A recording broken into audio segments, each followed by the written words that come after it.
No vamos a estar arrancando con un tema que nos permita decir buenas tardes en realidad, pero le veníamos esquivando estos días. Incluso creo que yo ayer al pasar mencioné algo así como que estaban pasando cosas horrendas y estábamos esperando que las investigaciones siguieran el curso, pero bueno, hay que hablar de esto.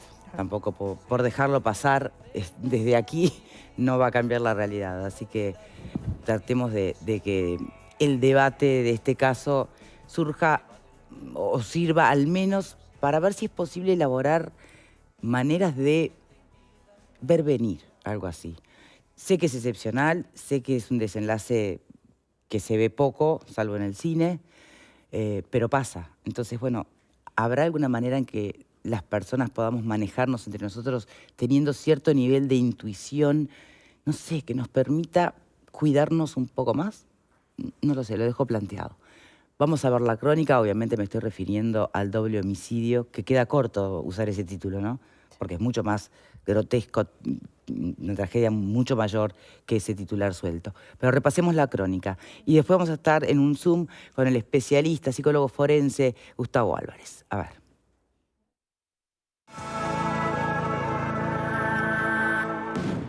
El examen de ADN despejó todas las dudas. Uno de los cuerpos encontrados en una vivienda de Santiago Vázquez es el de Ayelén Casavieja, la adolescente de 16 años que estaba desaparecida desde el 12 de febrero. La última vez que fue vista estaba con 2 personas en una parada de ómnibus en Luis Valleverres y Paurú. A la 1:30 del 12 de febrero le envió un mensaje a su madre diciendo que volvería a casa.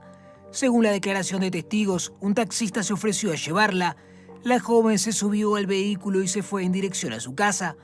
El conductor de ese taxi es el ahora detenido, señalado como quien mató al adolescente, la descuartizó y arrojó sus restos en una cámara séptica. Se trata de un hombre de 46 años con antecedentes por narcotráfico y receptación. La justicia ratificó el pedido de la fiscal Sandra Boraño y lo imputó por el asesinato de Ayelén Casavieja y otra mujer que ya fue identificada. Los cuerpos desmembrados habían sido encontrados en su casa en Santiago Vázquez, en la calle Ruiseñor, en una zona conocida como Barrio Gori. Su hermano limpiaba el pozo negro cuando se encontró con los restos y llamó a la policía.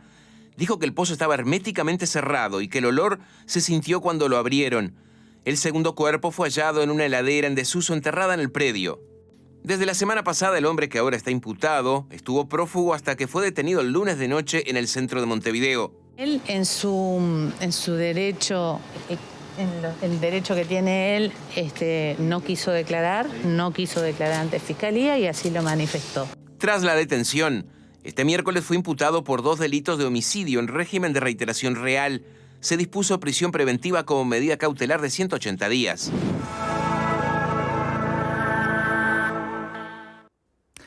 Frío, sin nervios, erguido. Así se le describe al imputado en la audiencia, que habló poco o nada directamente. ¿De qué tipo de personalidad estamos hablando? ¿De qué tipo de ser humano estamos hablando? Bueno, obviamente esto requiere la intervención de ciertas pericias especializadas, ¿no? Cuando uno ve en las películas cómo se estudia el perfil del criminal en realidad, bueno, creo que ahí estaríamos hablando concretamente de lo que hace Gustavo Álvarez, ¿no? Psicólogo forense, director de la Asociación Uruguaya de Psicología Jurídica y Forense, perito psicólogo. En cuanto tengamos el Zoom pronto con él, vamos a poder empezar a preguntar. Yo sé que, y voy adelantando, por lo general a él no le gusta hablar de casos específicos, ¿no? Sino casos en general. Pero creo que si hay una primera pregunta para hacerle, y si están de acuerdo, arrancaríamos con esa. ¿Qué significa que un homicida... Primero, por 2 muertes, ¿podemos hablar de homicida serial? ¿Podemos hablar de asesino en serie? Supimos tener en Uruguay también alguna historia de esa naturaleza. Estamos ante un caso eventual como el anterior. Todo, obviamente estoy pensando en Goncalves, ¿no? Sí. Que guarde los cuerpos en su casa. Bueno, el desmembramiento. Esto es espantoso. Pero bueno, a ver si nos escucha Gustavo Álvarez. Lo tenemos en línea. No, estaremos con algunos problemas técnicos, capaz que no lo vemos, pero sí nos escucha. ¿Nos escuchás? Hola. Sí, Victoria, buenas Bien, tardes. ahora sí. Muy buenas Gracias al tardes. panel, ¿cómo va? Para arrancar y darle un poco de marco a las investigaciones de esta naturaleza, ¿cuál es la especialidad que estudia o analiza el perfil de este tipo de seres humanos? Buena pregunta para arrancar, Victoria. La psicología jurídica y forense es la especialista en hacer este tipo de análisis y también realizar las pericias en general.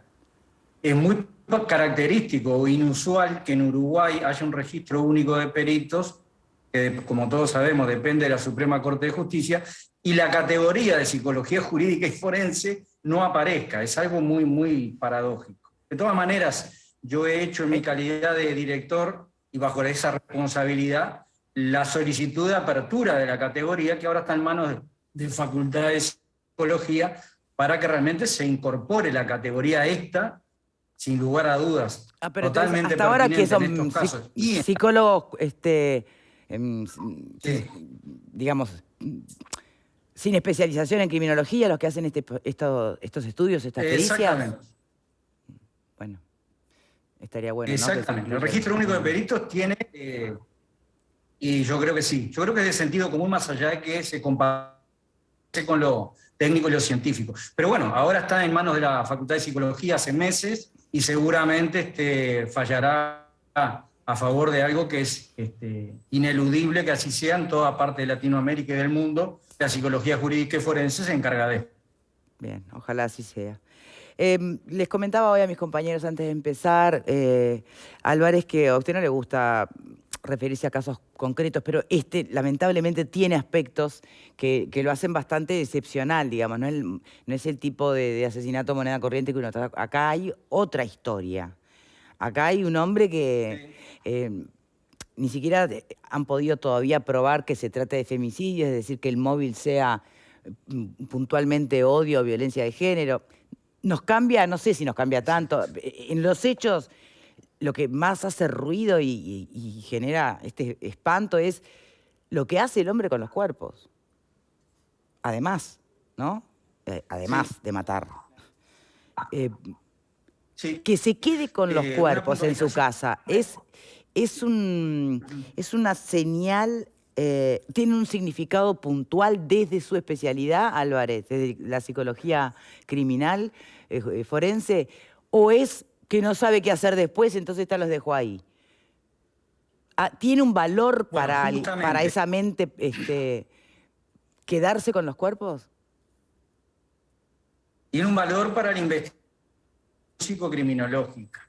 A ver, todos los elementos que uno releve del escenario del crimen, hay un trinomio en todo delito que es presunto victimario, presunta víctima y escenario del crimen. Sí. ¿Bien?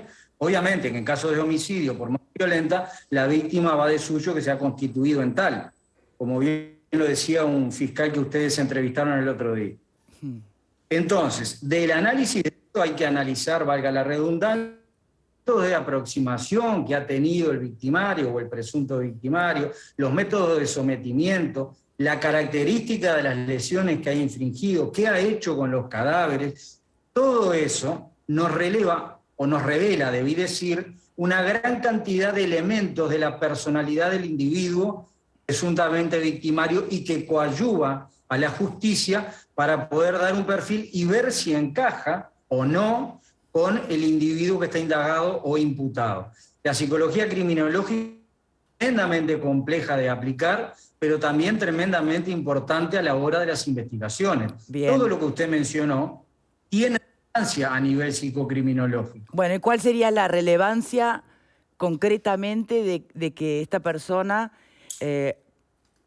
haga lo que hizo con los cuerpos y además los tenga en su propia casa? ¿Qué quiere decir? Le cambio y le respondo en forma genérica. Los homicidas que guardan cadáveres, que manejan cadáveres, que juegan entre comillas con cadáveres, que no sé si es el caso, cuenta de determinada característica de personalidad, sobre todo a predominio, no exclusivo, pero sobre todo a predominio psicopático, e inclusive muchos de los asesinos seriales que se han estudiado a lo largo de Latinoamérica, no solo de Estados Unidos, de Latinoamérica, dan cuenta de este manejo post-mortem de los cadáveres. Incluso en alguno de ellos se puede ver que algunas actuaciones sobre los cadáveres llega a tener o a conformar lo que se llama desde la psicología criminológica la firma del delincuente, que es diferente al modus operandi. Para ser lo más sencillo posible, el modus operandi tiene una función instrumental. Yo, para cometer el delito, necesito emitir determinadas conductas. Eso es modus operandi. Yo, para cometer un delito, el modus operandi me sirve para ocultar mi identidad, las medidas precautorias. Eso es modus operandi. Todo lo que excede a eso es firma, es huella psíquica. Da cuenta de determinadas características del delincuente. Y a eso va mi pregunta. ¿Cuál es la huella psíquica que deja o pretende dejar, consciente o inconscientemente, una persona que después de matar manipula los cuerpos como lo hizo, porque ni siquiera me lo puedo decir, mire, manipula los cuerpos como lo hizo y encima los guarda en su casa? ¿Qué psiquis es esa? Bueno, daría cuenta eventualmente de, primero, y es muy interesante la pregunta, si hay una manipulación donde hay medidas precautorias para que no se vean los cadáveres, lo que ya me está diciendo es que eventualmente hay un estado de conciencia lúcido, porque esto también lo puede hacer un trastorno mental muy profundo en el curso de un delirio. Ahora, si yo evalúo el escenario de crimen y veo que hay medidas precautorias para ocultar los cadáveres, estoy hablando que hay conciencia y voluntad en el momento de haber manipulado, por lo pronto, manipulado los cadáveres. Vea usted de qué manera determinados elementos me dan características que impactan directamente en la eventual figura jurídica que se le va a aplicar o por la cual se lo va a hacer punible. Bien. Entonces, sí, la escucho. No, lo escucho, siga.